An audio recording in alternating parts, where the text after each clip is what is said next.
You're listening to the DolphinsTalk.com podcast network.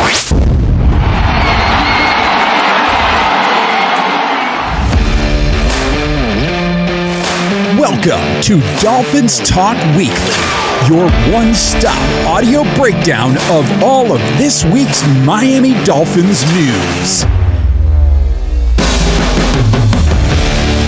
Now, here is your host, Kevin Dern. This episode of Dolphins Talk Weekly is brought to you by Caneswear. Caneswear is the place to go for officially licensed apparel for the Miami Dolphins, Miami Heat, the Hurricanes, Florida Panthers, and all of the professional and college teams in South Florida. Looking for the latest jersey, a birthday gift, or the newest hat to hit the market of your favorite South Florida team? Check out Caneswear for their overwhelming selection of sports apparel. Located at 2655 South University Drive in Davie, Florida, Caneswear has it all. Not in South Florida? No worries. Visit Caneswear.com to shop their inventory from the comfort of your home, and they'll ship to you. International fans, too. Caneswear.com is the spot that the Miami fans shop. That's Caneswear.com, Caneswear.com. And welcome to another episode of Dolphins Talk Weekly. I am your host, Kevin Dern. You can give me a follow on Twitter at KevinMD4. You can follow the show on iTunes, Spotify, Podbean, wherever else you listen to your podcasts. And coming to you a little bit late, recapping the Dolphins' 31-10 loss at the hands of the Buffalo Bills from last Thursday night. Recording this on a Monday night. I had some prior commitments last Friday, and then, quite frankly, didn't really want to record the podcast on Saturday. Just kind of wanted to let some things kind of sort out in my head before I kind of found a balance of words to go forward with the podcast. And then last night was about to record, and our 2-year-old decided it was a good time to puke up hot dogs all over mom and myself. So did not record last night. So getting to it a little bit late, but I think it's a good thing. Just have had some more time to think about it. We've had some more time to wait on some of the early developments of what the Dolphins will do with Tua, with roster-wise, all of the above, and we're going to cover all that. Really the only thing that kind of saved the weekend for me, if you follow me on Twitter or have followed the show for a while, you know that in addition to the Dolphins, I'm a diehard Arsenal fan in the Premier League, and they won the North London Derby 1-0 away against Tottenham. And, you know, that's like Dolphins, Jets, that's Ravens, Steelers, Packers, Bears type of rivalry. But every soccer rivalry over there is magnified by about 10 times, you know, just because of how it is in English soccer. But, you know, good for Arsenal to get a win shorthanded. And then I'll also salute a former teammate of mine, Coach Garvin, and the Kings Knights for starting off 3-1. Somehow, in high school football, this is maybe pretty rare to me, but a pretty high level of football in the state of Ohio. Division II, which for most other states is like your second highest level, you know, whether it's 5A or 7A, whatever, depending on how many levels you have. They have held their first 4 opponents under 100 total yards in each game. Managed to lose game number 2 to Winton Woods, who is an absolute powerhouse. David Long, the Dolphins middle linebacker, went there. Mike Edwards, the safety for the Bills, went there. They've got a number of other guys in the college pipeline that'll be in the NFL soon. Lost to them 19-5 on a pair of pick sixes, but held them to 76 total yards. One of the wonkiest stat lines I think I've ever seen. But good luck to Coach Garvin and the Knights as they take on a very tough opponent this Friday night. No whiskey segment tonight. It's Monday. I won't lie, I have a glass next to me. It's a little bit of the Legic from Tobermory Distillery, but you know, no sense in opening a brand new bottle after the ass-kicking the Bills delivered to the Dolphins last Thursday. And kind of wanted to go into this, kind of breaking it down into different segments, and we'll kind of cover 4 of them. We'll just do the immediate kind of follow-up on Tua. We'll recap the actual Bills game, offense and defense. We'll look at some of the long-term ramifications that I think we can kind of glean coming out of this game and just based on history against the Bills and some of the more elite opponents, both, in Mike McDaniel's 2-year plus tenure, and then in Chris Grier's 8-year plus tenure. And then we'll kind of talk about the long-term options with Tua himself to close out the show. I will admit I have watched about 2 plays of Seattle, flipping through the channels, watched a little bit of their game against New England, and that's about it. So I'm not even going to bother with a preview. I did the Finside the NFL panel on YouTube a couple weeks ago before the season started, and I think I was the only member of the show who picked a loss to Seattle just coming off. You're going to one of the loudest road environments in the league. The Dolphins don't do well on the road, even with Tua. Now you're not going to have Tua. We'll see, but it seems pretty academic to me. Now, as for the update on Tua himself, sounds like Mike McDaniel, the team, are all kind of aligned in letting Tua and his doctors kind of make the best decision in what the timeline is. Tua, tweeted out the update, thanking everybody for the support, and said he can't wait to get back on the field with his teammates. So clearly, unless he's doing a weird turn of phrase here that we don't understand, sounds like he wants to come back and play.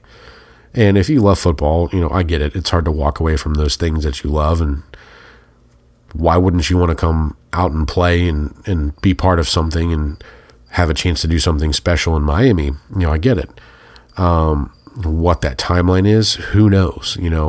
Kind of the early indications are that he's clearly not going to start this week against Seattle. Miami has already brought in Tyler Huntley off the Ravens practice squad to be the backup to Skylar Thompson.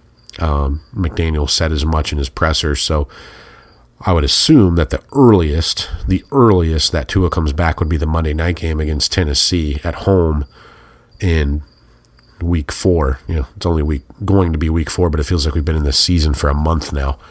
Kind of knowing how the Dolphins are, just gut hunch right now, I would not expect Tua to come back until after the bye. I think that game in Indianapolis is probably the earliest we would see him come back and play, just kind of based on all the factors at hand.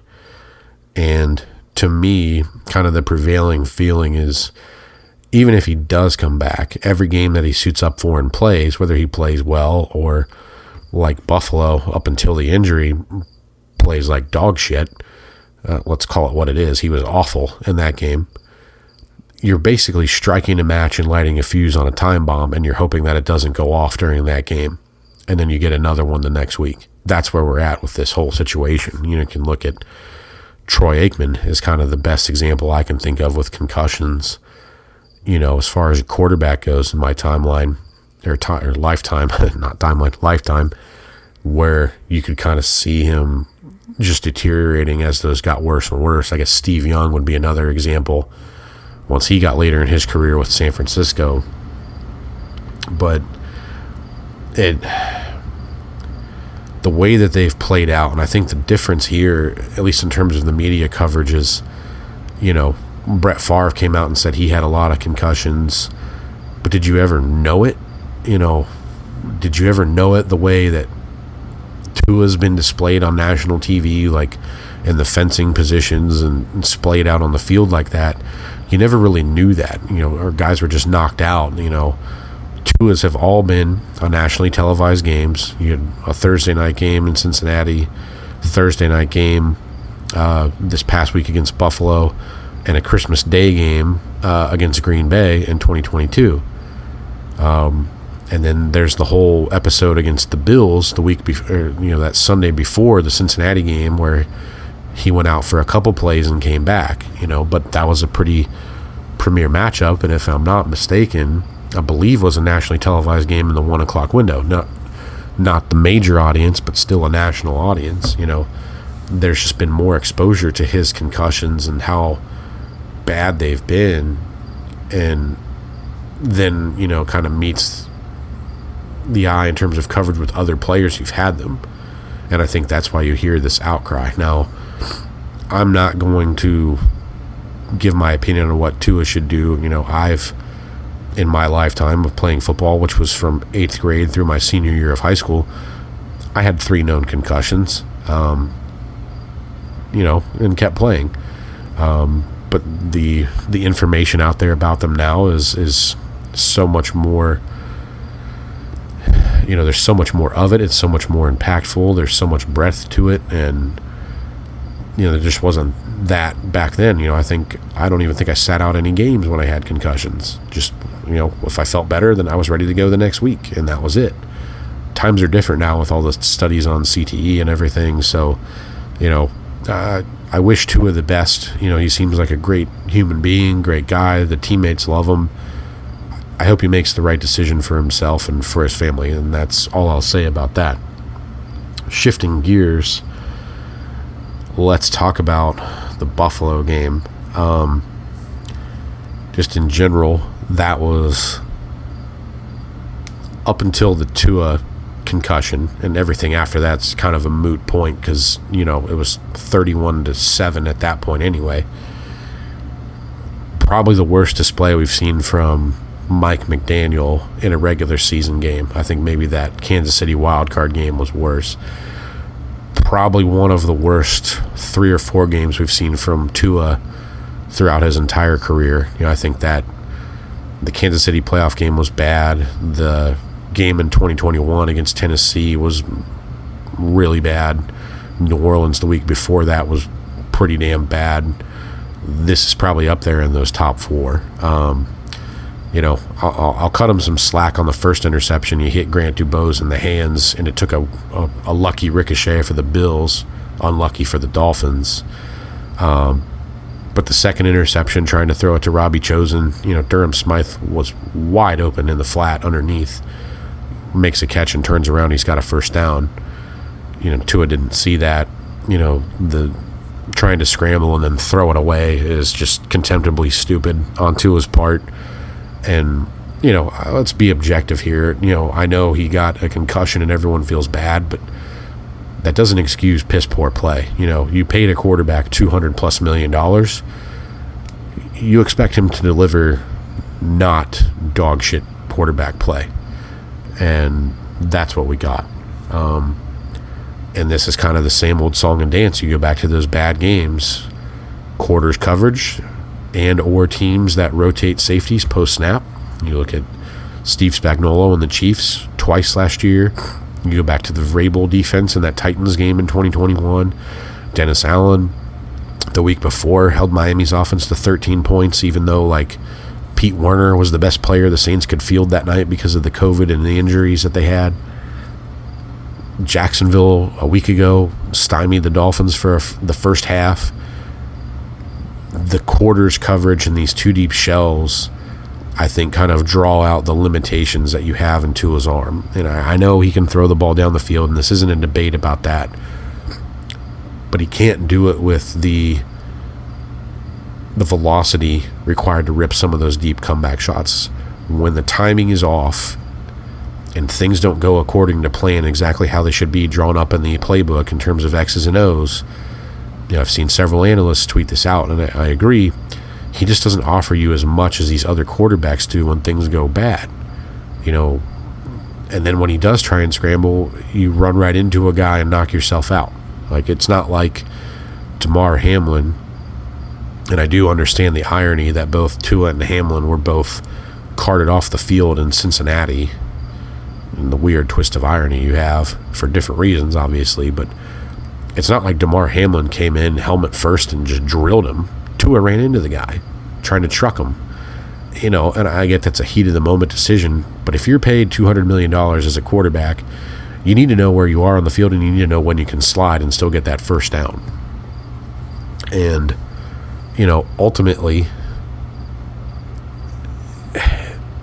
Tua played a bad game. He played a bad game. You're averaging 5.8 yards an attempt. You got sacked once. 3 interceptions, one of which was a pick six when you were trying to throw away and you don't have the arm strength to get it there. It's just a bad game. And he's had too many bad games against these good teams. And we'll cover that towards the end of the show. The running game, was fairly good. Devon Achane, the workhorse, 22 carries for 96 yards, a 4.4 yards per carry clip. You found some creative ways to get the ball to Tyreek Hill.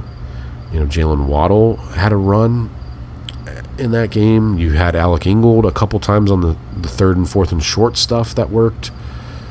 But you also got obliterated once doing it.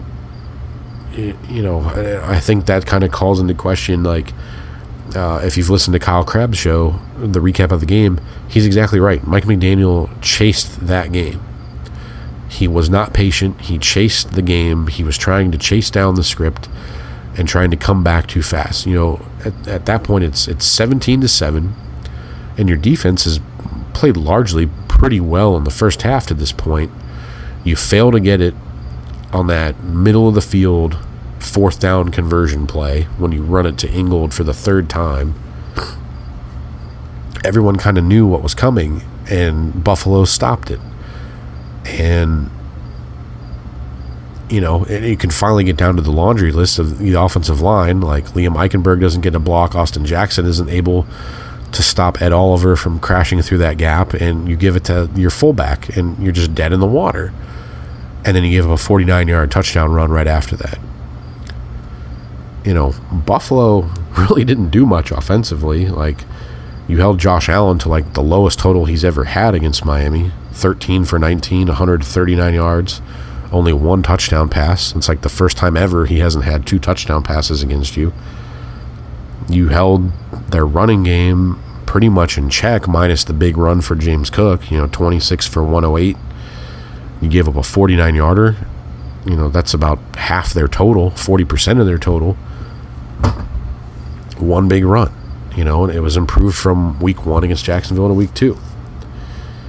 But you gave up 31 points in doing it because you gave them short fields off of interceptions and turnover on downs. You spotted them 17 of those 31 points. And Mike McDaniel did them absolutely no favors. You could have pinned Buffalo deep before the half. You had been playing well in that game.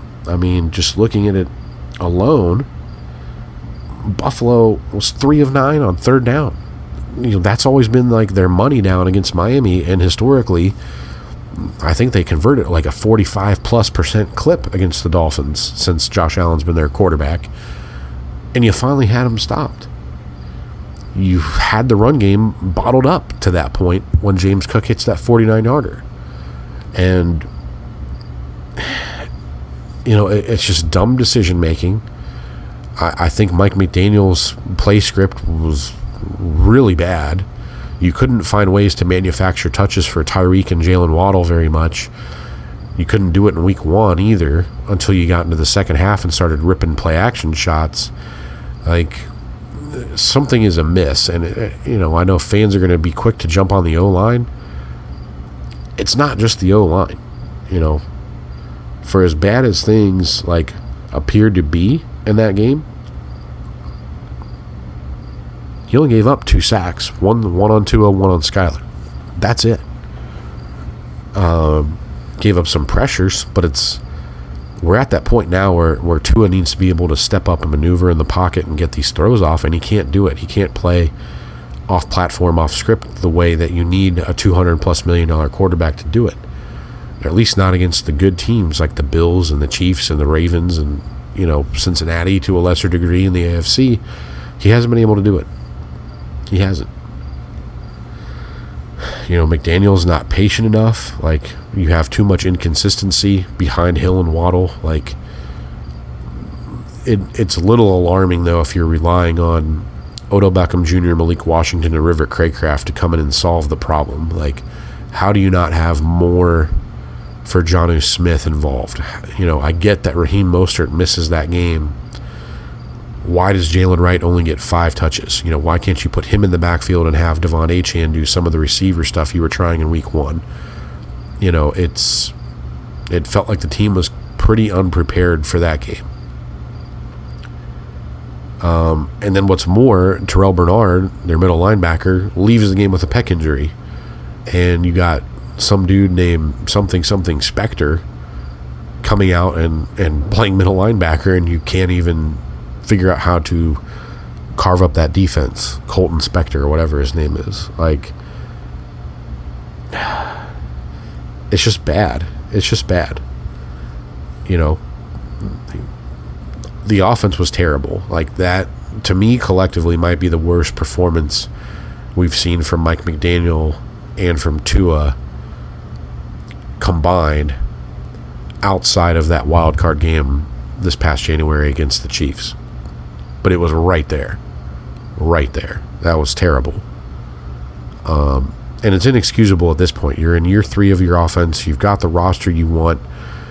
Missing guys like Odell Beckham, Malik Washington, River Craycraft. It shouldn't impact you that much. It should not.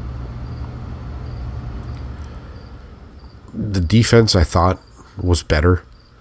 I feel like Buffalo always calls a play where they catch us in a corner blitz. You know, they did it on the 4th down play on the first drive where Kader Kohu blitzed, and they ran a mesh concept, and David Long got caught in the wash. You know, it is what it is. It's almost like, you know, Miami just gifts them that. They're always going to blitz a corner on 4th down, no matter who the defensive coordinator is, whether it's a Poyer, Fangio, or Weaver. It just happens, and the Bills get a touchdown off of it. But beyond that, like, this was the game you've dreamt about in terms of limiting Josh Allen. You know, Buffalo didn't run it for a ton of yards. You just gave them short fields, and they converted. You know, the run defense was better than it was against week 1. You know, really, it's the one big run by James Cook. But you're still feeling the sting of not having Christian Wilkins, and you're going to continue to feel that sting. And, you know, look out. The next 4 opponents are going to be pretty run heavy, so you're going to put that run defense to the test immediately.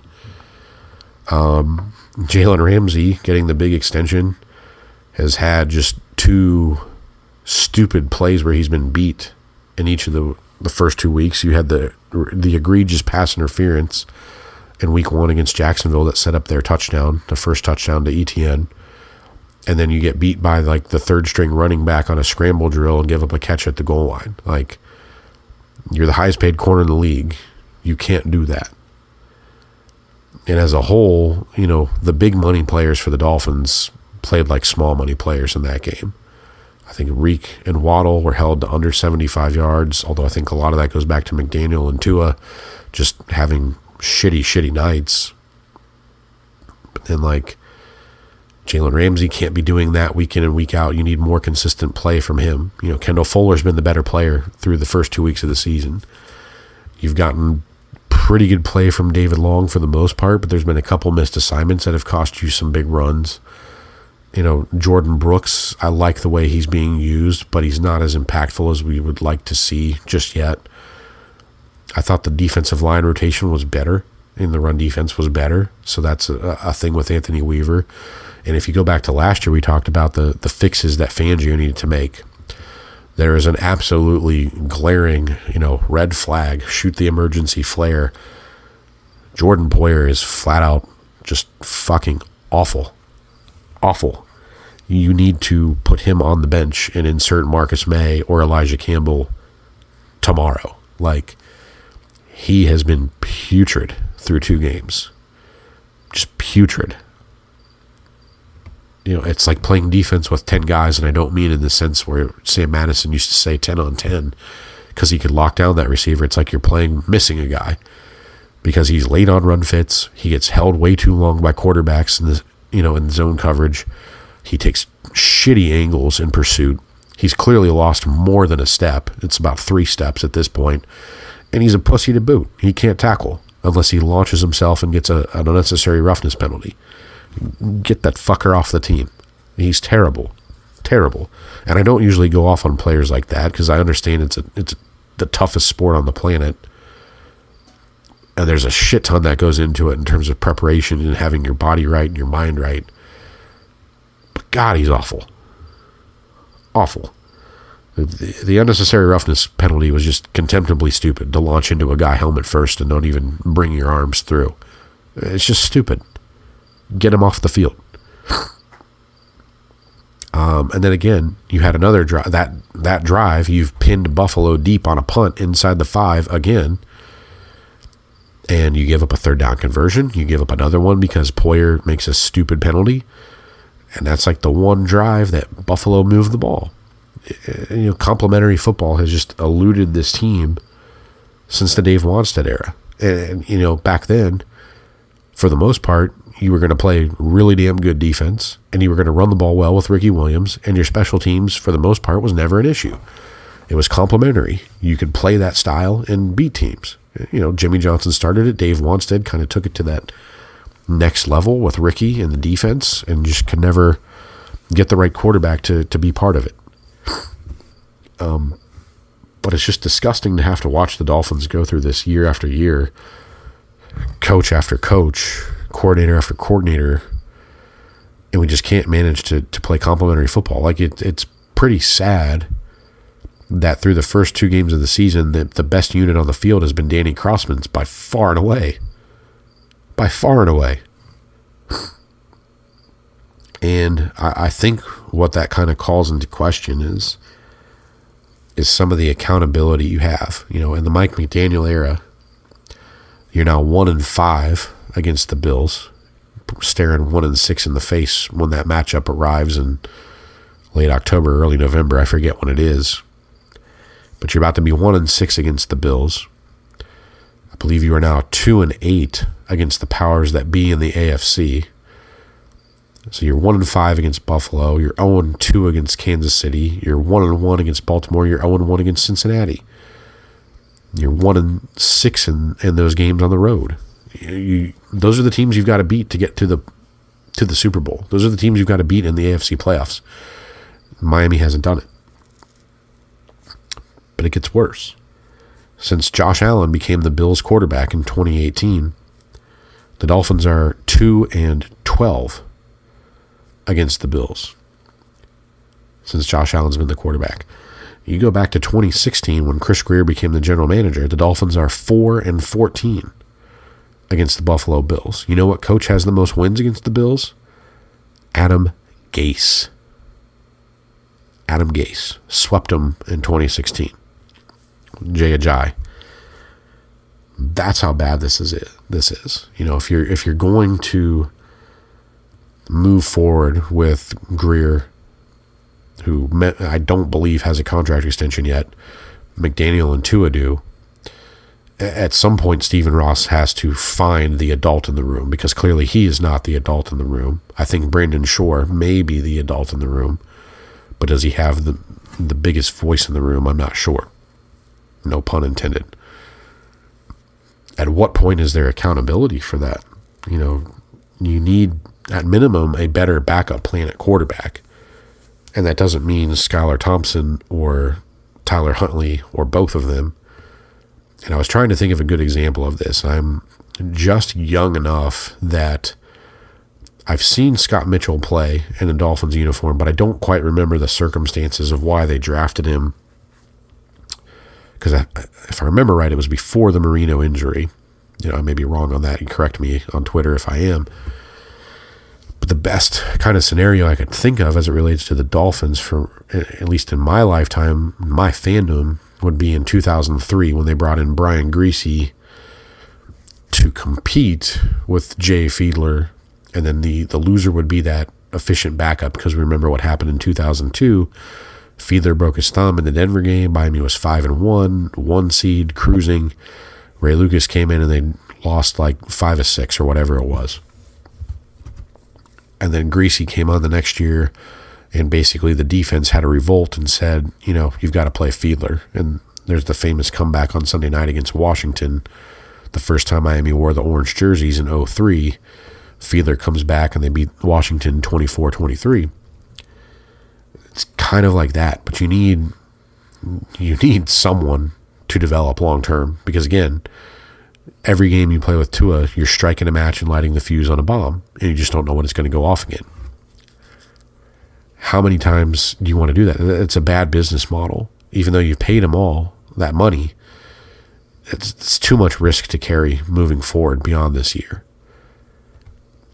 And it seems like if you keep this band together, they're not good enough to compete with Buffalo. That's evident. You're 1-5. You're not good enough to compete with Kansas City. They've shredded you last year in the playoffs and gave you every chance to win the other game and you couldn't do it. You're not tough enough to compete with both of those teams. And your quarterback play, let's be honest, Tua has not been good enough in any of those games. That's it.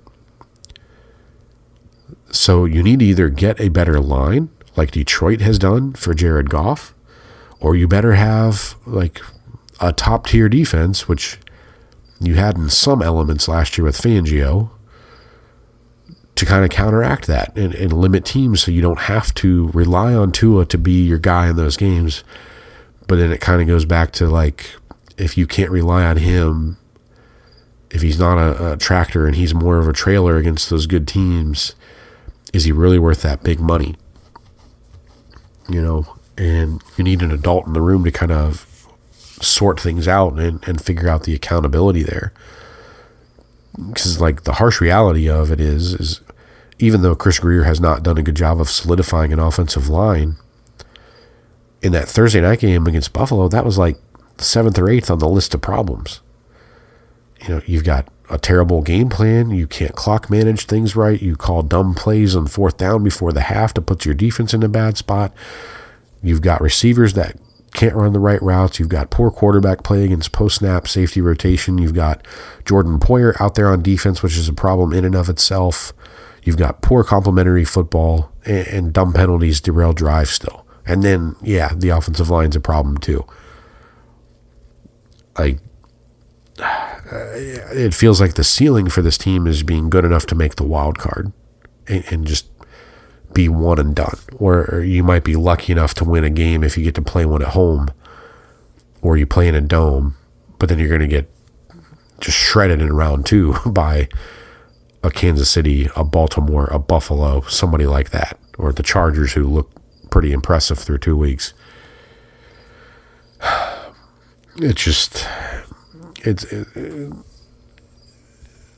I think you have to assess a lot of things at the end of this season, no matter what happens. And it's a long season. You've still got 15 more games of football. And I think just looking at it through a very narrow lens, the 3 feet in front of you view at this point, if you're going to have any chance to be successful, no matter who's your quarterback, Skylar Thompson, Tyler Huntley, or if Tua comes back, these next 4 opponents, at Seattle, home against Tennessee, at New England, bye week, and then at Indianapolis, if you can't win at least 2 of those, I don't think you're going to go on the run that you went on back in like 2022, where you win like 5 in a row and get to 8-3 or anything like that. It just doesn't seem like this team is engineered to do that. And, you know, who knows what happens when Tua does come back. So for the team to have any sort of success, I think you've got to win at least 2 of the next 4. So if you can go 2-2 and get yourself to 3-3, you know, maybe you've got a puncher's chance to kind of get hot in the second half. But if you don't do that, I think there's big trouble ahead for the Dolphins. And then lastly, you know, I'll shout out my friend Pat Mullen for this, pointing me to Kyle Crabb's podcast today, which kind of details Tua's contract and the situation. And the Dolphins actually have an exit ramp built in after this year, but they have to do it by March 14th of 2025. It's basically they can get out, and all they would owe Tua is his $25 million bonus for next year. But you've got to make that decision by March 14th. So kudos to Brandon Shore, to a lesser extent Chris Grier, and the Dolphins for, or Max Napolitano, or whatever his name is.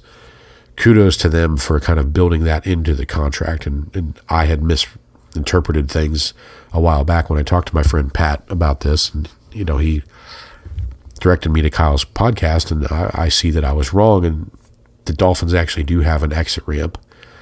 And, you know, I think barring some sort of miraculous run,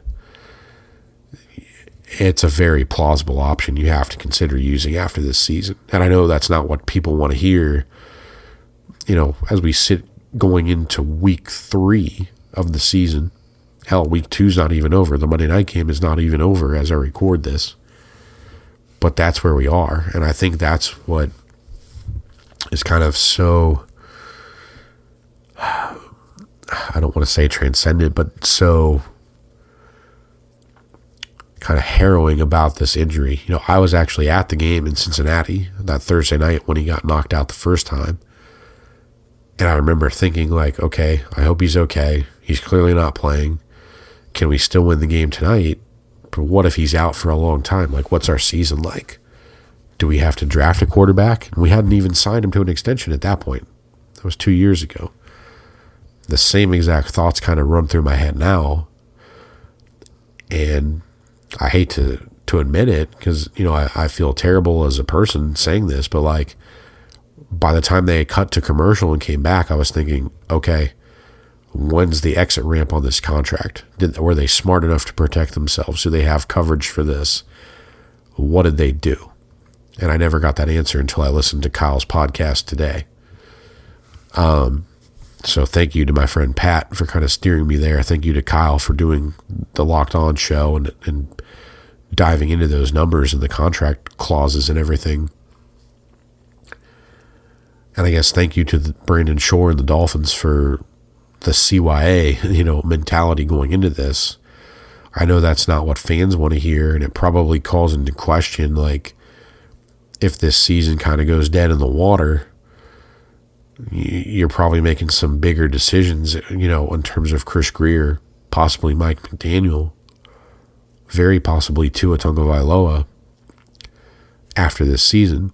So I think, you know, for Stephen Ross, that is the challenge for this year.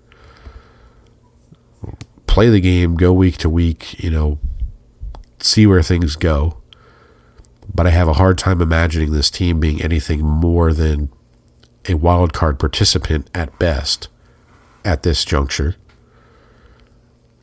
Can you be the adult in the room to make those big decisions? Because he never has before. I think this is a very kind of precipice-like year for the Dolphins. Like, are you going to continue down this fork in the road with Grier, McDaniel, and Tua and kind of keep this stasis of winning, but, you know, we're not doing anything with it in place? Because in 8 years of Chris Grier's general management tenure, we don't have a single playoff win. We don't have a division title. We don't have an AFC championship game appearance. We don't have an AFC title game trophy. We don't have a Super Bowl appearance. We damn sure don't have a Lombardi.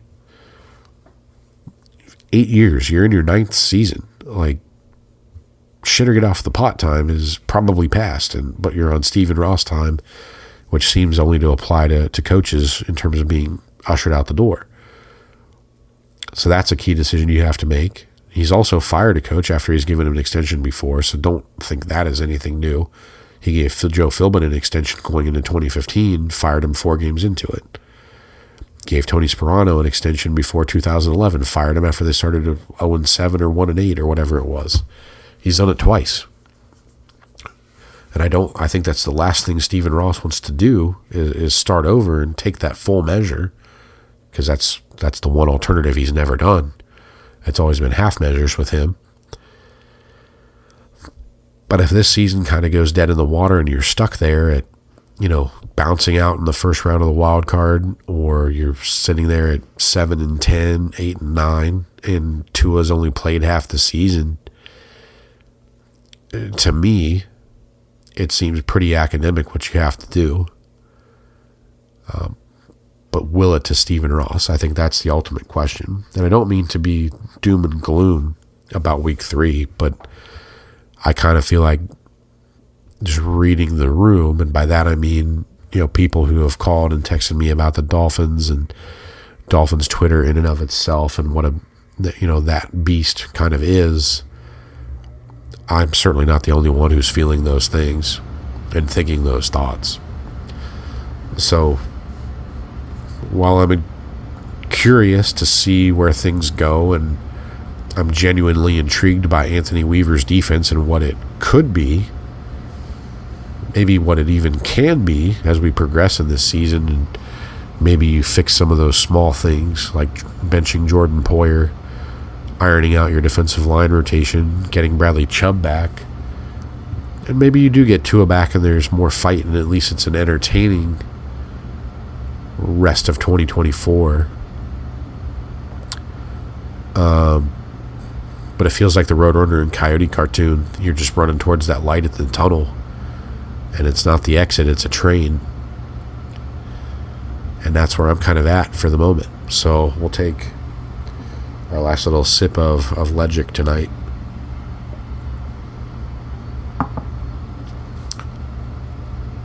Again, go Fins. That's going to do it for me. I will be back. Probably recording, since the Seattle game is an afternoon game. We'll probably record the recap podcast of that on Monday night next week. And then we'll record the Tennessee recap on Tuesday night, since that is a Monday night game. And then we'll get back to our regularly scheduled Sunday night recordings as we move forward. Thank you guys for listening. Follow me on Twitter at KevinMD4. Follow the show at DolphinsTalk.com, Spotify, iTunes, Podbean, wherever you listen to your podcasts. Go Fins. This episode of Dolphins Talk Weekly was brought to you by Caneswear. Caneswear is the place to go for officially licensed apparel for the Miami Dolphins, Miami Heat, the Hurricanes, Florida Panthers, and all of the professional and college teams in South Florida. Looking for the latest jersey, a birthday gift, or the newest hat to hit the market of your favorite South Florida team? Check out Caneswear for their overwhelming selection of sports apparel. Located at 2655 South University Drive in Davie, Florida, Caneswear has it all. Not in South Florida? No worries. Visit Caneswear.com to shop their inventory from the comfort of your home, and they'll ship to you. International fans too. Caneswear.com is the spot that Miami fans shop. That's Caneswear.com. Caneswear.com.